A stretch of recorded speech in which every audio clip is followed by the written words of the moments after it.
Aloha. I hope there were some alohas in the distant ether world there. I am Dan Leaf. I go by Fig. I was an Air Force fighter pilot. Yeah, I was a fighter pilot. It's pretty cool. I'm going to put my fighter pilot jacket on to do this. And I do that because I did love flying fighters. And the first thing that got me interested in flying fighters was driving by a P38 painted like this on display in Poplar, Wisconsin, where the ace of aces, Richard Dick Bong, had grown up. And so we're going to talk about the P38. The P38, the old song is, don't give me a P38 with props that counter rotate, and it goes on. But this is a great airplane, and I have two friends with me who love it as much as I do. But to set the stage, let me read the words of a World War II P38 pilot and what he thought of his airplane. And it's put in the way fighter pilots talk, kind of in your face. Oh, yeah. So in his combat summary of the P38L, he says, so all you P51, Spitfire, Focke-Wulf 190, Zero, ME-109, Frank, Tempest, ME-410, etc. boosters, try lifting only half that, the capability, the load capability of the P38, from an undulating jungle runway in a stiff crosswind. The P38 did that every day, no sweat, thanks to a 300 or 3,200 horsepower with no torque and a tricycle gear. He loved his airplane. And I have with me two other people who love the airplane for different reasons. They're not pilots. The first is Brad Ball. Brad, if you join me here, Brad is, if you've ever seen the series Mad Men, that's Brad. Okay. I have a couple of great friends who wrote the first 4 seasons of Mad Men, but Brad was in advertising for companies. I don't know if you've heard of McDonald's, NASCAR, Warner Brothers, but that's not why he's here. He's here because of his love for the P38. Then we'll explain that connection and his involvement with the 475th Fighter Group, which was the first all P38 fighter group in the Pacific. And the P38 won the U.S. Army Air Force side of the air war, says me, and we'll prove it. And in that group is my other friend. He's a new friend since yesterday, Joe Kent's. First of all, the most important thing I'll say is combat veteran, Desert Storm, Army Reserve Lieutenant Colonel retired. And another booster member of the board at the 475th Fighter Group Association, both of them through mutual friends. But Joe's initial involvement came with capturing the stories of the members of the association on video. So he's preserved this series of greatest generation stories, and through that fell in love with the airplane and the stories of the men who flew and fixed it and designed it. So that's what we're going to talk about today, is the P38. How is the P38 described? Can we have the first video, please? Number 1.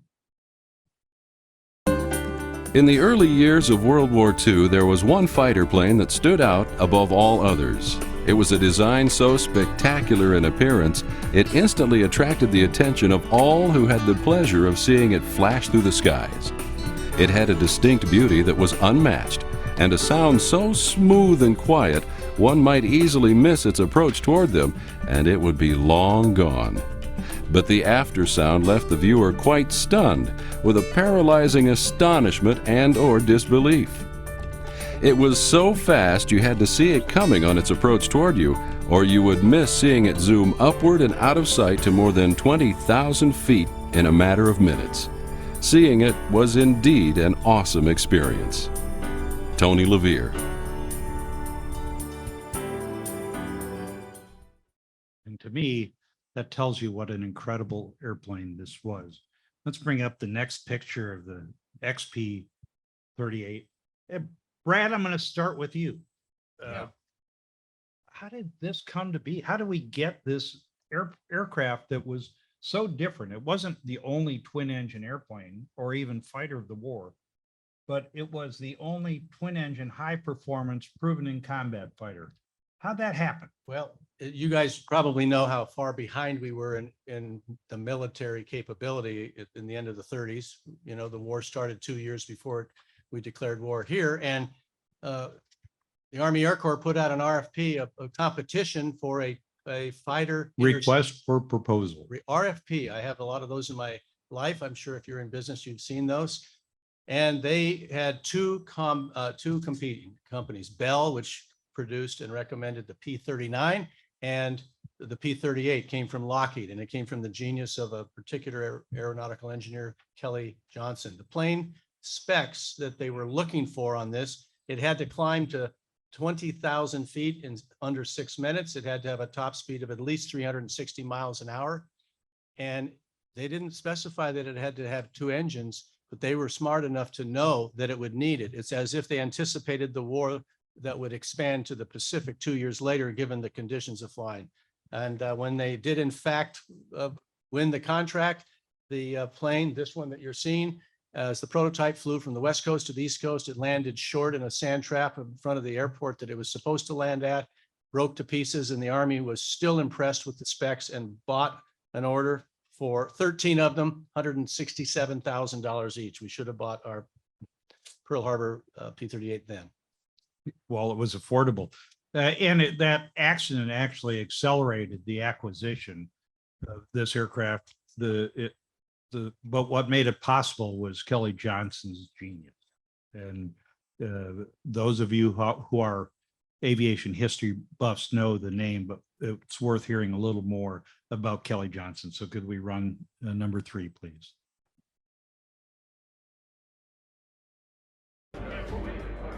Lockheed came up with the XP-38, a highly experimental airplane, which was the only one of its kind. The P-38's designer was a unique American, Kelly Johnson, probably overall the most gifted aircraft designer in the United States in the 20th century. The P-38 is the first of Johnson's many radical designs. And his claim to fame is that he designed some of the most spectacular airplanes in the history of aviation, including the P-38, the Lockheed U-2, the SR-71 Blackbird. Kelly Johnson is a legend. And thankfully, he started with the P-38. It's hard to describe how complex an undertaking this was compared to a single engine fighter, already complex enough, but both the mechanical and the aerodynamic complexity was part of the challenge of fielding the P-38, and not to mention the difficulty of manufacturing an airplane that's bigger and has approximately twice as many motors. So we're going to talk about all that. I want to give Joe a chance to speak up a little bit. First, Joe, what drew you to the group and to the Fighter Group Association and to the P-38? Well, I think the major thing that being in the military myself, of course, the Army, a little bit different than the Air Force, you know, they're cleaner, we're dirtier, you know, that type of thing. But I just wanted to get it. I had a neighbor who lived next door to a World War II fighter pilot. And every afternoon they got together and they had, for officers' call, they had a glass of wine and they had a cigar. You know, and I was always visiting this buddy of mine because he was a scuba diving friend of mine and I do a lot of diving. So I joined him one day and I found out that this World War II person was a fighter race and he flew the P-38.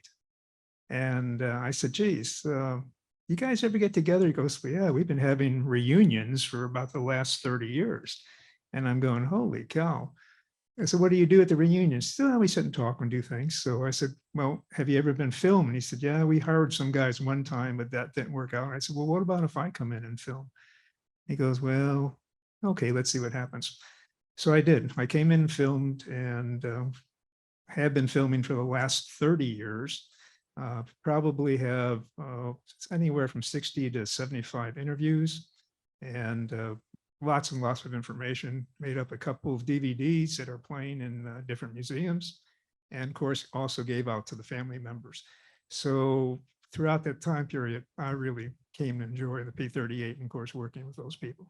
So Joe- that's my involvement. In all of those hours of talking to these great Americans, I'm going to put you on the spot. What's the one thing most striking about the airplane that you heard in describing the P-38?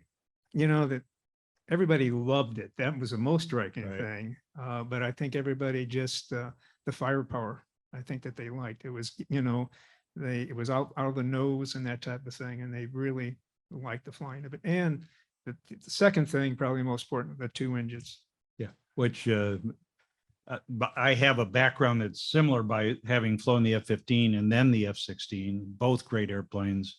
Flew most of my combat in the F-16 and brought me home, so I love it. But the F-15, twin tail, twin engine, no twin boom, but like the P-38, has everything you want in a killing machine. And, you know, let's face it, that's what fighter planes are meant to be. They have the power to fly how they need to fly, the range to go as far as they need to go, and the firepower to dispatch the enemy quickly. And they're both beautiful airplanes. We're going to bring up, let's get slide 4 up there and show PJ's airplane. That's Skidoo, right? One more. There we go. Because we're hobbyists, right? We're crazy about the P-38, but we're going to have feature commentary from PJ Dahl, Perry Dahl, the oldest living World War II ace, just shy of 100. And he's going to share his views on the P-38 by video. So perhaps a little intro on PJ and how you all have gotten to know him through the 475th Association. Well, thanks to Joe's curiosity and his knowing that there was a ace in the hood, PJ he lied about his age. All the kids did in those days when he joined, and worked his way into becoming a rookie in the 475th, which was back in 43. And PJ, among other things, he was height challenged, 5'4", 4.5. He used to tell me, and still tells me, we talk regularly, 4 cushions behind him so he could properly reach the yoke and in the pedals, and it didn't slow him down. He not only succeeded, but ultimately racked up 9 victories. It is, as Fig said, he took 4 planes with him, his own planes, midair, shot down, other maladies that happen when you're in combat. And he, along with a gentleman whose plane is remembered in the hangar next door with the nose art fluff and stuff, that's the mock-up cockpit, became the lead guys that kept this fighter group together for 60 years of reunions. And that is one of the great things that the hard work at this museum and museums around the world do. They keep the legacies and the stories going. And we're fortunate because, you know, I've been involved with Pete Madison when he was with us for 40 years as the kid that wishes he was born a little earlier to have been a fighter pilot. Luckily, I wasn't. So PJ is a character. He has a cigar to this day. And I told a lot of you, he sent me a photo 3 months ago on his Wave Runner, painted that color. So he still lives life to the fullest. And we'll hear from him. Let's show slide number 6, PJ with his airplane. Make sure I'm getting this right, Brad. Yep. There you go. Recreating an earlier picture of it. And he'll talk a little bit about what it was like to transition to this beautiful but big and complicated airplane. So let's run the video at number 7.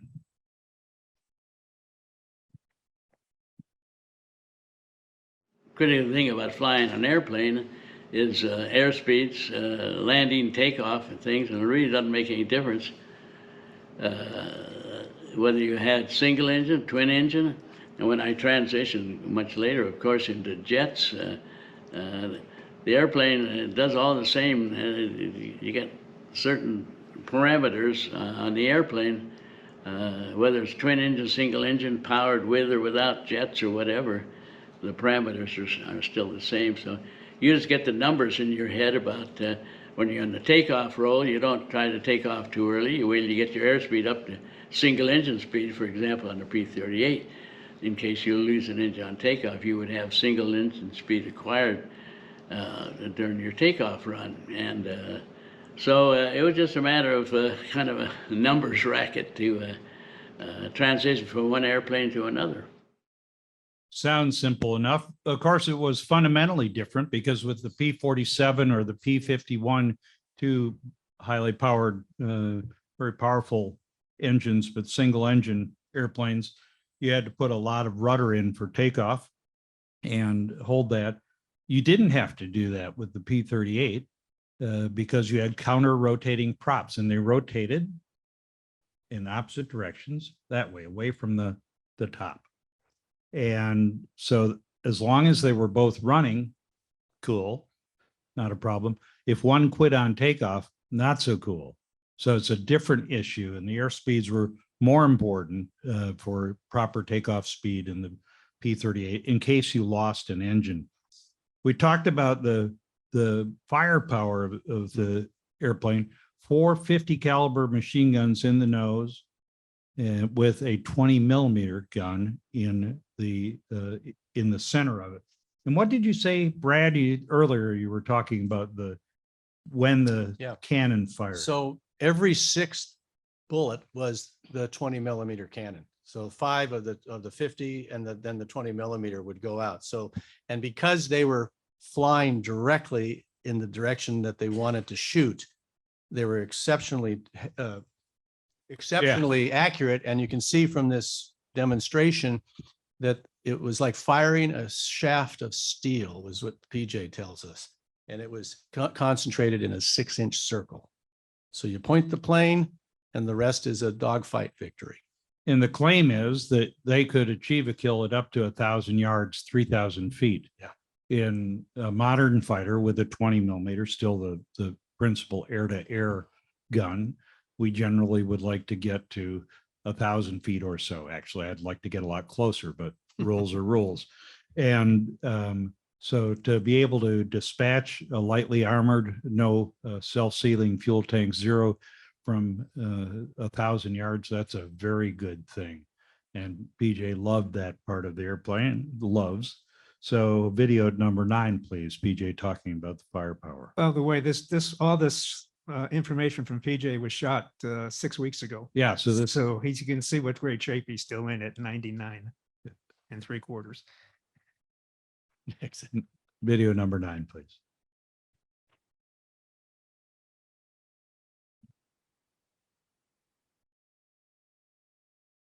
The P-38 had all 450 caliber and 20 Mike cannon, all in the nose of the airplane at 300 yards. They all went into 6-inch circles, and that was devastating, destructive power.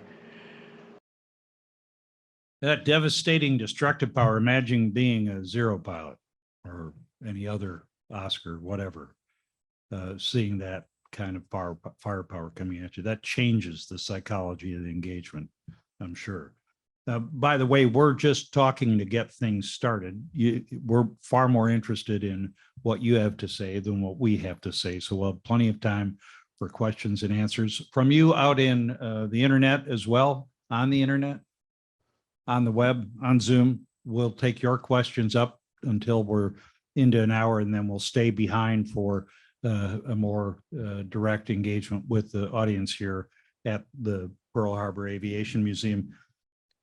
So I just met Joe, and Brad I've known for a while. We're on the board together, but in the course of preparation, one of the first things Joe said to me was, do you guys still identify with your ground crew as much as the pilots of the 475th that he talked to did? And the answer is, of course, yes.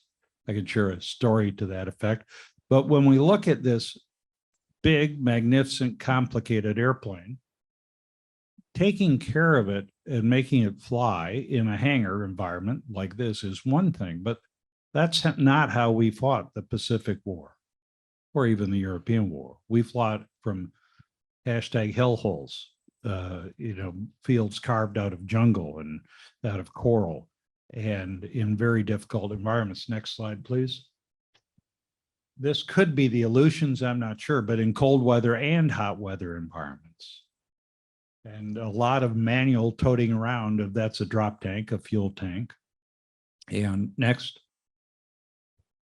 and of live ordnance in mosquito infested, muddy environments, getting very little sleep in your tent or your foxhole, probably with a touch of malaria and a bit of jungle something somewhere on your skin.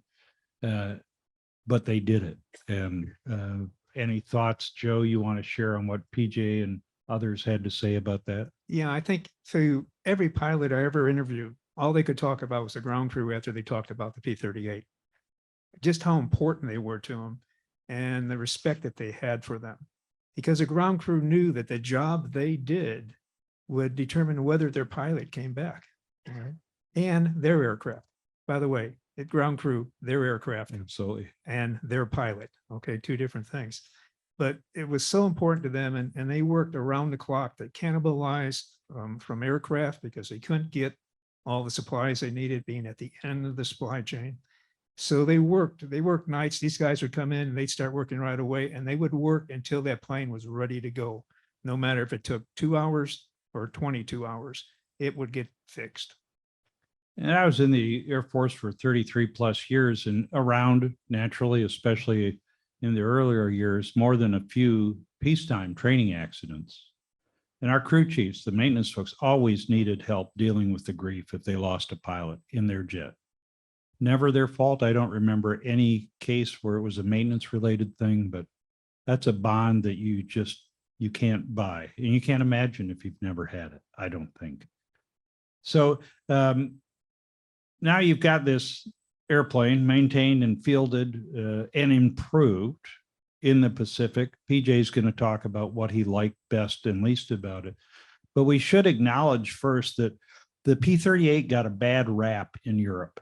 It wasn't viewed, and I think we'll not go into too much depth until we get to the Q&A. That's a note to me. Yes. No, but Yeah. but there you have a lot of important things to say about it. But the P-38 was built with the capability of maturing into a great airplane, but also the need. So there were problems with the flying characteristics, problems with the fact that it was subarctic cold in the cockpit and other things. And it matured so that by 1943, 44, it was an extremely capable airplane. It went to Europe before it was capable.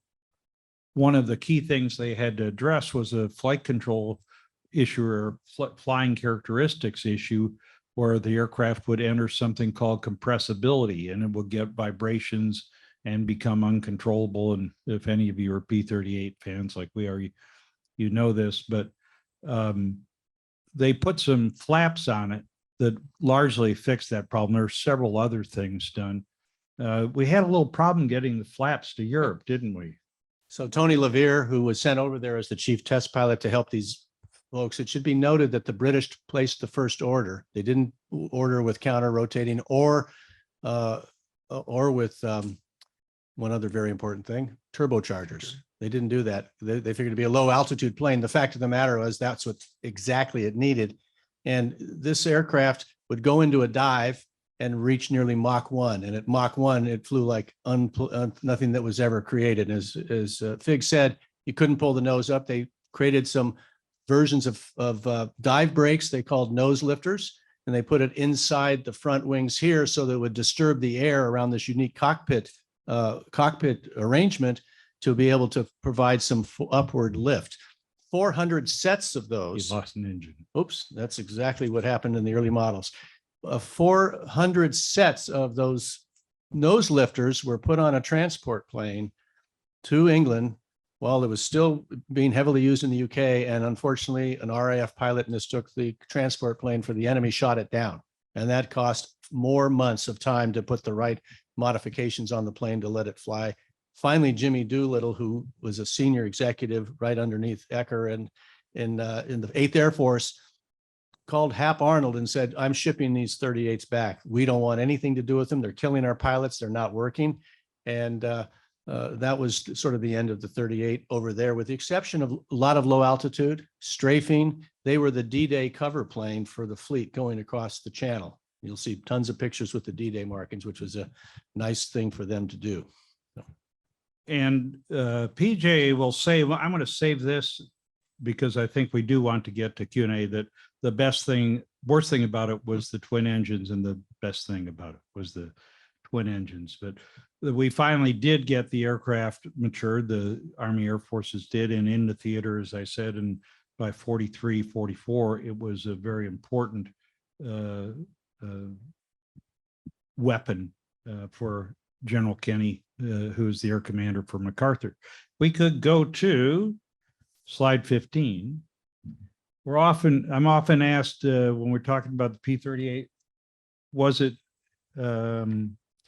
it just a air-to-air fighter? Did they use it for ground attack? This picture doesn't tell you that story, but the man does. This is Pete Madison in fluff and lace, and you can see the cockpit mock-up of that in Hangar 79. And please, if you haven't had time today, go visit that.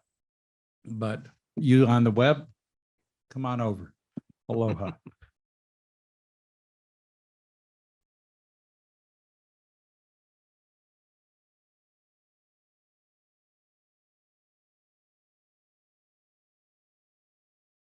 And hit the mast of that ship with one engine, flipped him on his back, ripped the engine and propeller off. The propeller came through the back of his canopy, cut him to some degree. He righted this magnificent, redundant, reliable airplane and flew it another 3 hours back to land safety with the entire propeller housing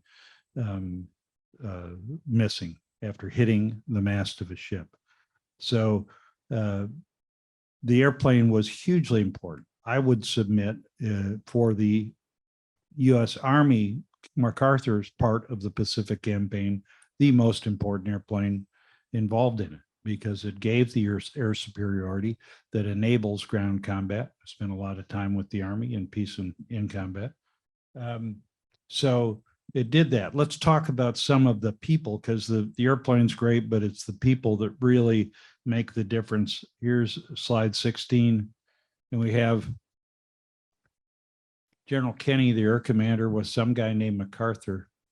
This is important two ways. For me, it's important because I fought a war where the Army, the senior commander, ground 4-star, and his air commander, Air Force 3-star, my boss, did not get along, and it was bad. And we can do that in Q&A. Kenny was the perfect airman for MacArthur. And if you ever want to read a detailed history, a great history of the Pacific War, General Kenny Reports is the book to read. Brad, but you like him because I like him because he is the guy that fought to put an all P38 squadron in the theater.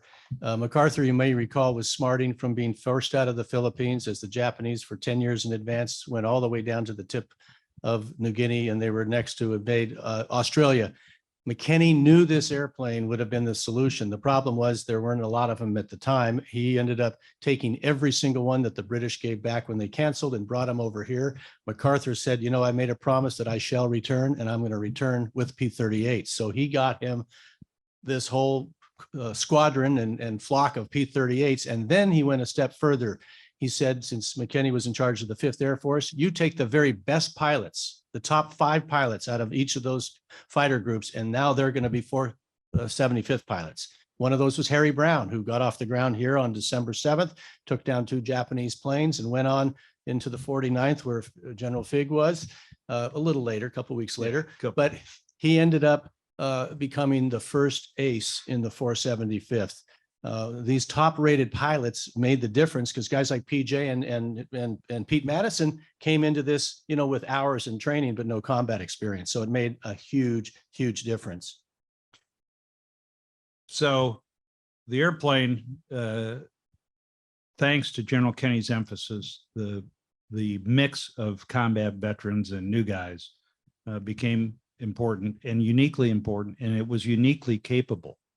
A lot of you may know that Charles Lindbergh helped them squeeze more range out of the P38 to get the maximum operational radius from it. He actually flew some combat missions. We can talk more about that in Q&A. I do want to talk about one thing that describes something only the P-38 could do that was perhaps not quite as important as the Doolittle raid, but important in the same way. And that's something called Operation Vengeance. Does anybody here in the room know what Operation Vengeance was? Some nods. Spin, our director of education, of course, knows. Thanks, Spin. I knew you knew that. But that was the effort to shoot down Admiral Yamamoto's transport aircraft in the South Pacific after we intercepted his flight plan. And, you know, this is a whole collection of capabilities, the code breakers, the aircraft, the pilots and aircrew and maintainers and all that. But only the P-38 could fly 600 miles out and 400 miles back at low altitude to arrive precisely on time and shoot down the architect of the attack on Pearl Harbor. That was a game changer for the Japanese, and I'd submit a huge boost for American morale as well. And only the P-38 could have done that. So The Japanese did refer to it as one plane, two pilots, and excuse me, one pilot, two planes. And you may have heard the expression fork-tailed devil. That's what the Germans called it, because they had not fought a plane like this. In fact, probably their only answer was the Me-262 jet, which of course was a whole other webinar. So that range came from the work with Charles Lindbergh. If we could go to slide 18, you'll see him with Charles McDonald. There you go. Lindbergh on the left, of course.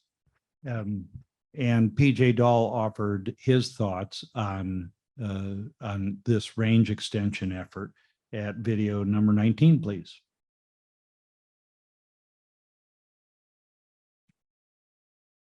On a mission, and he used 1600 and on a mission, and we did that on several missions that he flew.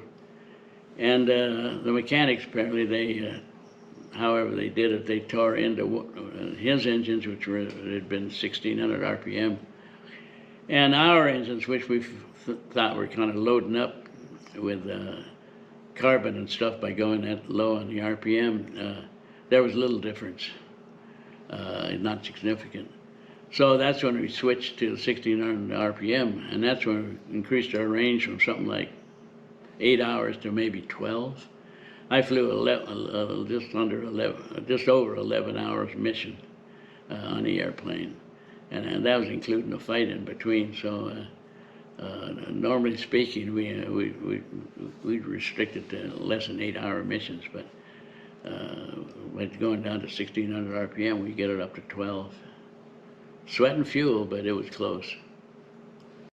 Sweat and fuel, but think about that. An overall 1/3 more flight duration. That's incredible. And what Lindbergh did was convince them that their aircraft would not be, the igniter plugs would not be fouled if they operated at a lower RPM. They wouldn't have the carbon buildup that the urban legend or the aerial legend said they would. So you've got Lindbergh and PJ Dahl, and Charles McDonald was the group commander and the third leading ace. And he was the group commander for a long time, which says something, because lots of folks were not group commanders for a long time because they didn't survive or they weren't very good. And so he's kind of unique in that, really. I think he may be the longest tenured group commander in the Pacific. The other folks that we ought to pay homage to on slide 21, the ace of aces, Dick Bong, the man, Wisconsin son of a Swede with his mom a Scot. Okay, so am I. So I'm no Dick Bong. 40 kills, and tragically died right when the first atomic weapon was used against Hiroshima in a test aircraft accident testing the P-80. His big rival was a guy named Tommy McGuire. McGuire Air Force Base is named after him. They have a P-38 we'd lust after. On display, next slide, please. how many of you have known fighter aces in person? They're different, aren't they? I mean, there's something about them. You can see it in these pictures. And these guys were rivals. Next slide.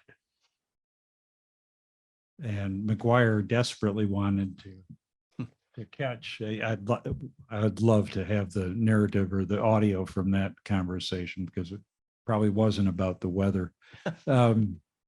McGuire was killed going out looking for the opportunity to pass Bong's kill rate, and he attempted to protect his wingman in a swirling engagement at low altitude, and departed the aircraft and crashed into the sea, not shot down.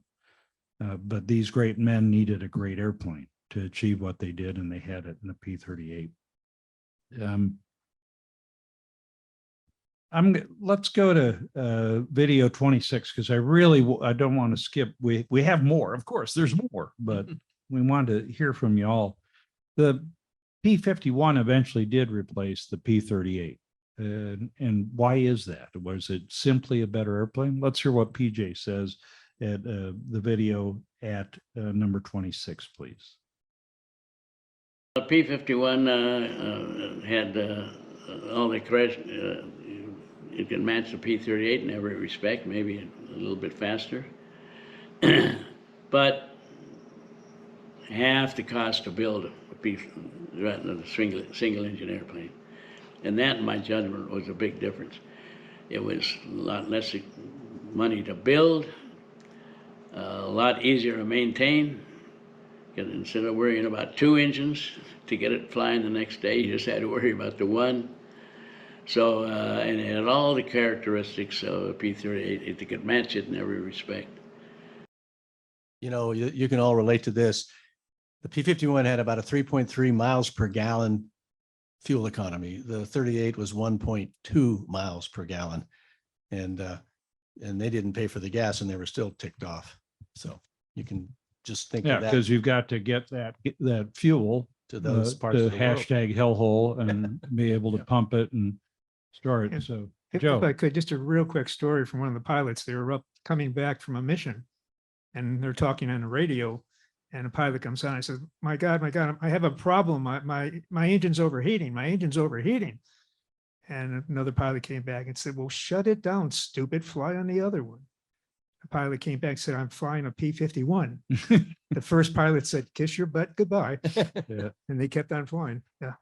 Yeah, I think it was at lunch. I hope it wasn't here that I said I've flown the F4 2 engines, F-15 2 engines, and the F-16 1 engine over the ocean, and I paid a lot more attention to the oil pressure gauge in the single engine airplane. So, and you can see they're beautiful airplanes. Let's go to slide 27 and see them together. Aren't those beauties? I'm going to war in the Pacific and World War II, and I know everything I know now. I'm choosing the Lightning. So let's go ahead and take your questions. I hope, Spin, that we've got some from the web. You'll bring them up. We'll take them from the room as well. And as we said, we will be happy after the hour is up to stick around with you, those who are in the house, and have a further conversation. The mic is right there, over against the wall. We could do karaoke as an alternative. Any folks have questions for our panel? Yes, sir. How did the P-38 compare to the the Mosquito? Well, for starters, it was made out of metal.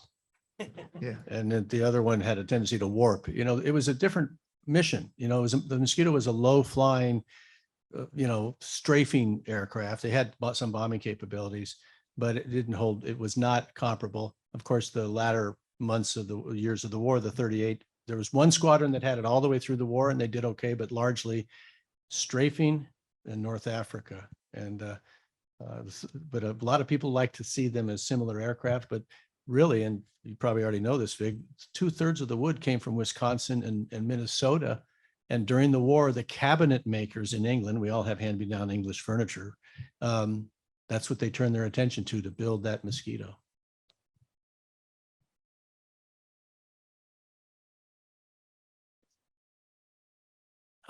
Joe, with your talks with the fighter pilots and the maintainers, how hard was it to maintain the turbo superchargers on the P38? I mean, did they have to replace them all the time?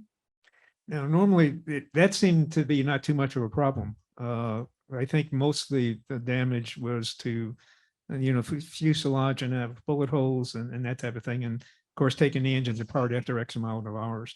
But we really didn't have too many problems with turbochargers at all that I know of over there. In the 51, one bullet would take down a 51 if it hit the wrong part of the forward fuselage, whereas you can see on the model here, You did it again. it's still flying. That's the beauty, even when you lose it as a model. And that's the radiator. They put the radiator, they had to update the radiators and stuff. Our version of PJ's plane, which is in Chino at the Plains of Fame, where our largest artifact collection is in our full history, had to replace these. They're $100,000 today, $100,000 each. So that'll be part of our appeal when we talk to you later. Isn't it remarkable that part of the engineering achievement that we had turbo superchargers ready in 1938, 1939 to go on that design? And, in one case where PJ lost the plane, Japanese Zero came in and he kicked up his wing tip and took the hit right in the engine and took the engine out.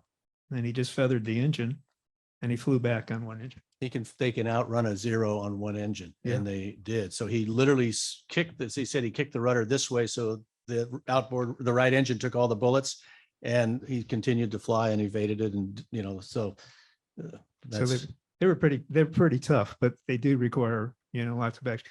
The biggest problem was getting parts when they needed it. That was the biggest problem. Thanks. Questions here, folks? While you're walking back there, did they have much trouble with the hydraulic boost system for the flight controls? Was that pretty reliable? It's pretty reliable. except that you remember that Tony Levere, who the test pilot of all test pilots for the 38, he also flew the U-2 first, and Tony would complain about when, especially in compressibility in these steep dives, he could not pull back. He threw out his shoulder twice with the force trying to pull the rudder back, if you will, until finally Kelly Johnson stopped, did not want to hear us complaining anymore, and did the electronic boost, kind of like power steering would be in a car today, to help that situation. Right. And good for Tony to survive to tell that story. And it made the airplane surprisingly nimble. Right. How big it is. Yes. When did they add the counter rotating props? They were designed in from the start. They had a different drive shaft, so that you had left hand and right hand engines. The Brits, as you said, when they ordered them, didn't specify it. Originally, they installed them rotating inboard from the top. Okay, like the OV-10 that I also flew. And then later, and if there's an aero engineer in the group, come explain this to me later. They said they went to rotating outboard from the top because it gave better stability for gunnery. I don't know, but that was designed in from the outset, and obviously made it far more manageable than if you'd had both aircraft turning the same way. And they said, the pilots always said it was an easy plane to fly because of that, except just on takeoff, you had to make sure that you reached single speed. Airspeed matters. And the Tricycle Gear was a bit of an epiphany too. Yeah. Okay, because the tail dragger is not that easy to land. And in the P-51 in particular, you begin to lose visibility. If you ever watch them taxiing in wartime footage or at an air show, you see them weaving back and forth because they can't see. Even worse in the vaunted Corsair, another great World War II fighter. What's amazing to look at this aircraft, and this to me was really an epiphany, when you think about all aircraft, and especially today's jets or airliners, having the fuselage contain all of the hydraulics and cables and everything. And when Kelly designed this plane with this center cockpit, so sitting out by itself, I said, it reminds me of a Rambler Pacer in a much prettier design. You know, don't want to get tailgated in that car, right? So all of that engineering that has to fly an airplane would be feathered back to the booms or have to take place here. The landing gear is big, and then somehow they still manage to have a bomb load equal to or greater than a B-17 on a single mission. So that just continues to be a plane that it explains why they're so hard to get, frankly, because they're all owned by guys that love to fly them themselves, and we're working on it. And I wonder, as I look at it, and it's not that the P-51 or the P-47 were simple, but in comparison, they were. The mechanical and aerodynamic complexity that went into this airplane that was in production from the start of the war to the end of the war. They did all that without computers. I mean, think about that. That's a lot of time with your slide rule. What are the flight characteristics of the tail as opposed to an airplane that has a single tail? How's it different in terms of how the plane handles or aerodynamics? Well, go ahead. Well, the easy answer is what Joe has shot on film, and we're going to give you chances to find out about, you know, getting some copies of these documentaries, if you will. Might work it into our appeal program. But what I was going to say is every interview I've seen over the years in talking to them or meeting them is it drove like a Cadillac. These guys really took it all the way down to that simple of an analogy for us non-pilots. It was exceptionally stable. It was a little tricky to land because of the way you had to keep the airspeed up on this airplane, but nobody felt a plane, unless they were P-51 pilots, thought it flew better. Does Kelly Johnson's P-38 wing design appear on any other Lockheed design? Alex Trebek answered that question on an episode not that many years ago. Yes, the wing was the wing for the P-80, which ironically, as Fig said, the leading ace died in a single engine plane that lost its engine. Okay, that's ironic. The wing shape was also copied on the Constellation that he created and actually added the third tail. So the elliptical design and everything about modern aviation and fuel economy and flight characteristics has always been about now the advancements in the wing, which is really way over my math skills, but it's just so interesting to see how transferred technology. Here's a question. Just a point of information, Kelly Johnson started at $83 a month at Lockheed, designing aircraft. $83 a month. Can you touch on the challenge to the pilot? No lead computing sight, rounds per minute, tracers, where you're always shooting the 20 millimeter at the same time. Just touch on aspects that the pilot faced trying to shoot somebody down. Well, I know that they were always shooting, you know, the single trigger. One great story is that in the later model that PJ got, they switched the machine guns buttons because they flew. It's a yoke. It was much more of a steering wheel, as you know, Clint. And that button that he thought he was dropping his tanks was a machine gun. Okay, and that was a funny side story. They were always using that with that alternating 20 millimeter cannon going in there. I know they did tracers, and I can't remember the exact story. I think it was one in every fifth. Well, the 20 millimeter was one in every 6, but as far as when they use tracers, I don't know. Does anybody know? So I don't know, but I do know that a big part of the challenge was we didn't train for high deflection shooting. High deflection is maneuver against a maneuvering bandit, an airplane that's maneuvering. We trained for kind of the static attack on a bomber sort of thing, and not pulling the lead necessary to get the bullets out in front and let your adversary fly out into the bullet stream. And Bong in particular, who went back to the States, as I recall, and took a gunnery course, lamented that he would have had far more kills if he'd known how to shoot in his first combat tour. So it was transitioning to the reality of combat gunnery from training gunnery that was probably the biggest challenge. I do have a question from our Zoom viewers. Could you talk about how fighter pilots did war-bound tours, specifically Bong, and how McGuire was taken off the flight schedule so as to not beat Bong while he was on a bond tour. I didn't know that. So I can't. Joe, can you? So it's all true. He was pulled for a number of months because Bong was back in the US. He was on a bond tour and they actually pulled McGuire off. And I think it was 2.5 months. They pulled him out. Just wouldn't let him fly. Just wouldn't let him. They did not. What happened, with the Congressional Medal of Honor and that was being presented and MacArthur didn't want to have McGuire beat Bong after he got the Congressional Medal of Slide Honor. for 23, being- please. Yeah, for the, 23. If we can do it, that's the conversation between Dick Bong and Tommy McGuire, and that may have been the subject. Who knows? Yeah. Wow. McGuire did get back in and it was interesting. The other interesting point too is that we talk about Colonel McDonald, who was a great commander, Mhm. but he was actually pulled for 2 months because of Lindbergh shooting down a zero. Because he put Lindbergh in danger. All right. Yeah. Yeah. So they said on higher command, but Colonel McDonald, as it was told to me, was nobody could fly an airplane as well as Lindbergh. Well, He for- was like, just super in the aircraft. He was sent over there by United Aircraft Corporation. He wanted to fly combat Roosevelt and he did not get along. You probably know that part of the history. And he therefore was a businessman, or he was what they call a technical specialist, a full uniform without a single patch or marking. And he ended up working to determine aircraft performance in combat.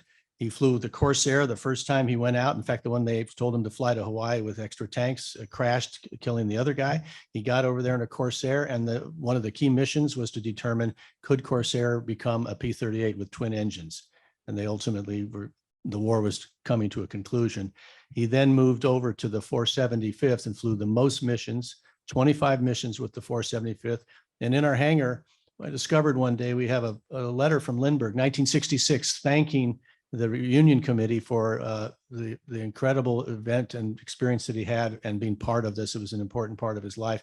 And I said, that's a real autograph picture hanging on a nail in our hangar. Let's copy it and put the original someplace else. Can we go back to slide 23? Because I think it's a good time to talk about these guys, these men, these grizzled combat veterans, Medal of Honor aces, and the kind of people we had leading the squadrons and groups and leading in combat. First of all, I went to the 475th webpage and looked at they have a roster of all their group commanders, squadron commanders, majors, et cetera, et cetera.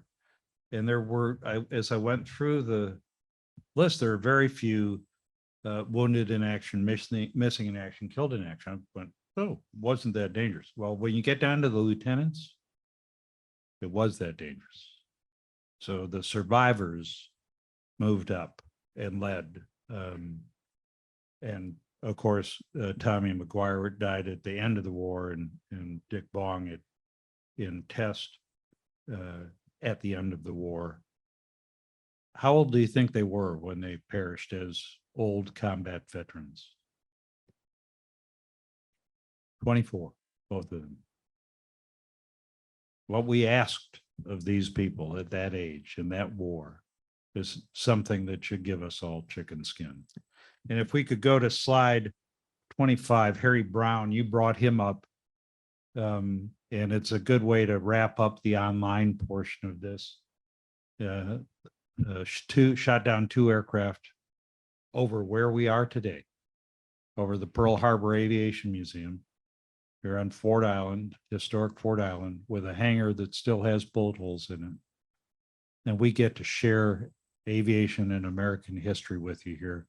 And we're so honored to do that. Joe and Brad, I want to thank you as, again, we wrap up the online portion for your commitment to the magnificent airplane, the magnificent men in the 475th, but also to our museum. So any closing thoughts for the netizens?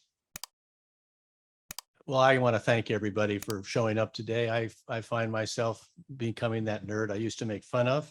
And being able to talk about this it's still so exciting to dig into this, almost like an inspector finding clues.